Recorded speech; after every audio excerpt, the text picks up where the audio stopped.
Welcome back to World Crisis Radio. We want to hurry into our last segment. We got two important themes to cover here. Obama gets the Nobel Peace Prize even as he's about to send 40,000 more GIs to fight and die in this futile, vain, and actually treacherous enterprise. Because, again, the goal has got nothing to do with al-Qaeda. It's got to do with destroying Pakistan in an anti-Chinese move. Obama, based on the current tendencies, Obama will soon have 230,000 U.S. forces in the field in war, compared to Bush, where the top was about 160, 170,000. By my best guess, we'll soon have 110,000 in Afghanistan, 120,000 in Iraq. The guy's a bigger warmonger than Bush, and wait until the body bags begin to come home. Ask the Soviet Red Army what happens to you in Afghanistan. Now, behind the scenes, while Obama's getting the Nobel Prize, we have the War Council meeting. This is very interesting. Washington Post of October 7th gives you a picture. We have Obama. We have Biden, Vice President, who is against the big increase. He wants to use Predator drones to kill people all over the place and thereby destroy Pakistan on the cheap.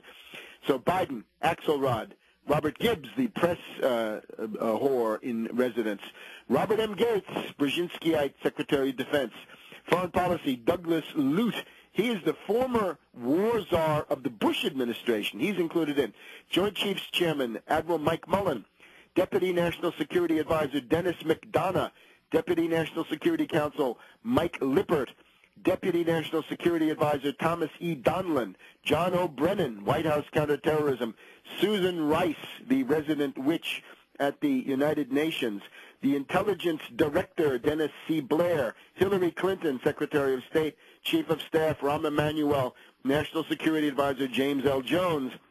We got Leon Panetta of the CIA, Holbrooke, the mad bomber of Serbia, mad bomber-in-chief for Afghanistan, Pakistan, and Petraeus of the Central Command. Will they give McChrystal the 40,000 he wants? Bruce Riedel, by the way, is running the second policy review by Obama. So you're getting, of course, this atmosphere of flailing, bungling incompetence. The word in the Washington Post this morning, October 9th, the emerging goal for Afghanistan is to weaken the Taliban but not defeat them.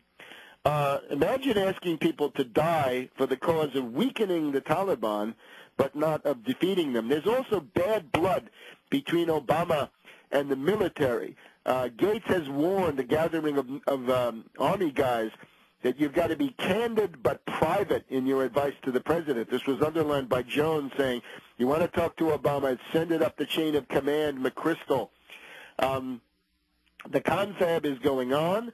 McChrystal was supposed to come to Washington, but the trip is delayed. The Army is not happy with this entire situation. We're going to have a halfway strategy, and this looks like a debacle in the making. My estimate, Obama may be close to breaking the U.S. Army in the same way that the French generals did it in 1917 at the Chemin des Dames when you had the big mutiny in the French Army, right? The new Nivelle offensive of the spring of 1917. We've got the London Times saying that the morale among U.S. troops in Afghanistan is awful. They're demoralized. They're confused. You've also got a rebellion stirring among Pakistani military who are interested in sovereignty. They say this new U.S. aid package violates our sovereignty. It allows the U.S. to supervise how promotions are made inside the Pakistani army. This is a monstrosity. Anyway, back to our central theme. Elitism and oligarchism on the one side against populism on the other. But watch out. Don't fall into the trap of cultural populism. That leads in the ugliest of ugly directions. We need economic populism, rational, programmatic, content-oriented. Now, the elitism and populism comes out of the increasing alienation around the world against political parties. What we're talking about here is we've got to prepare what amounts to a third-party option. We've got to start thinking about third parties or insurgencies inside existing parties that could then lead to splits. This is the big task of 2010 2012. We got to get that Ripon, Wisconsin state of mind. What's it going to be like to found a new party? Increasingly, even among the Tea Party people, the revulsion and horror at the Republicans is about as much as against Obama, especially if you've got a memory. Let's look at what just happened in the German elections. What you see is, historically in Germany, the CDU-CSU, the Christian Democrats nationally and in Bavaria, plus the Social Democrats, normally got 85 to 90% of the votes in your average elections over the past couple of decades. Right now, the CDU, CSU, and SPD are down to about 50% of the vote. What has emerged now in Germany is not a two-party system with a couple of smaller parties. It's now a 6 or 7 party system. As you got the FDP, the Free Democrats, the Liberals with 15%, the Left Party, the Linke with 12%, the Green Party a little bit less than that. And you also got this Pirate Party, the Internet Freedom Party, coming out of nowhere. It amounts to a repudiation of the major parties, with these smaller parties being the beneficiaries, not because they've done anything special, but simply because they're not the Christian Democrats and not the Social Democrats. If you look at the interesting website Solenline.de, you'll see Michael Liebig, an interesting analysis of this, that all of these parties are absolutely sterile of ideas.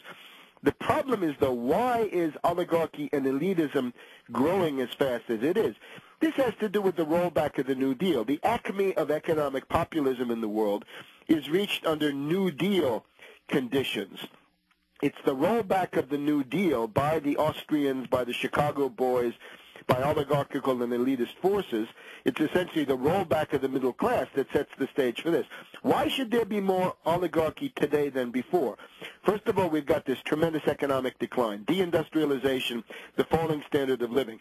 We've got the growth of globalization, the hot money casino economy that puts money in the hands of the few. The declining standard of living is even worse because people are not allowed to know that it's going on. You've got the increasing prevalence of secret intelligence agencies in society, this over-determination of reality that I've written about, the prevalence of political assassinations from the Kennedys to King, 2 more recent ones, the Pim Fortuyn in the Netherlands or Haider in Austria, sometimes right-wing politicians with some unsavory aspects, nevertheless perceived as enemies of oligarchy and purveyors of some kind of populism. Notice also the growth of media cartels, the increasing importance of television and paid advertising, and, of course, the passivity, the apathy, the demoralization of the average person. This gets you to the situation that we're headed into. The perspective would have to be, if you look at Iceland, and it's a good laboratory, that as the depression deepens, more and more people are going to be impelled into political activity. The problem is, will they find a group of cultural populist demagogues like the economies and the leaders of the Freedom Works, the Tea Party hijackers, or will it be honest-to-God, effective economic populism of the New Deal type, obviously removing the mistakes and building on the successes? And I hope that's what it's going to be. That's what we've got to look for. The general tendency in the world is that elitism and populism are squaring off. The Nobel Prize is an expression of elitism and oligarchism in favor of a politician who is, again, getting to be widely hated by blue-collar working people, be they white, black, Hispanic, Asian, or whatever they are. There's also a huge fear of populism in the elite. In other words, this is what we hear from Pelosi, as well as from Obama, really, that populism is to be equated essentially with Nazism. So that's their argument. So let's get busy on the economic populist side and prepare alternatives, concrete programmatic candidacies for 2010, and indeed a populist primary challenge to Obama in 2012. Unemployment is rising. He just doesn't get it. This is not Obama's world. He looks at the stock market, and Geithner tells him that things are hunky-dory. That's a recipe for disaster. You'll see it in Virginia and New Jersey in the governor's races. See you next week.